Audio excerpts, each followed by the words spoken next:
President Elise Hogue of NARAL Pro-Choice America. She said, "We must do everything we can to make sure anti-choice politicians know there is a political price to pay for throwing women and families under the bus," she said in a statement.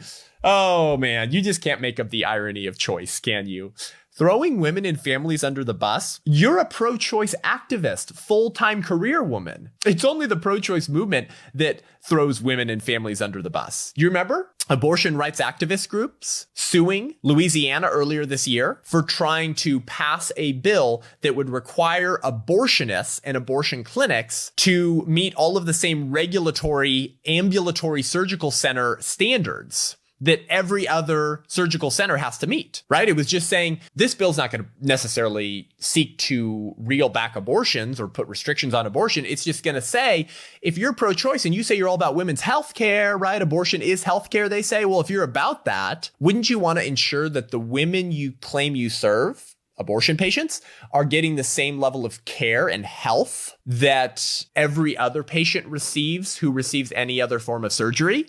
That's all this bill said, was that abortionists have to have admitting privileges at a local hospital, just like every other ambulatory surgical center in the state of Louisiana. So if something happens to the woman during the abortion, she can be quickly admitted to a local hospital, have her records transfer, have the information told to the hospital as to what happened to her so they can more quickly and promptly care for her. That's it. And abortion rights groups sued over that, went to the Supreme Court, and John Roberts, that fake conservative, stabbed the pro-life movement in the back, and in so doing, babies in the back at the same time, by saying that that was unconstitutional. Okay, and we just continue to have evidence of this, of how the abortion movement does not care about the health of women. In fact, they're willing and eager to compromise the health of the very women they claim to serve in order to maintain abortion access. When Texas tried to do this in 2015, require abortionists to have admitting privileges at a local hospital, abortion rights groups came out and said, oh my gosh, if this gets passed, over 50% of abortion clinics in Texas will be closed because they won't be able to meet those health standards. Well, maybe that should raise a red flag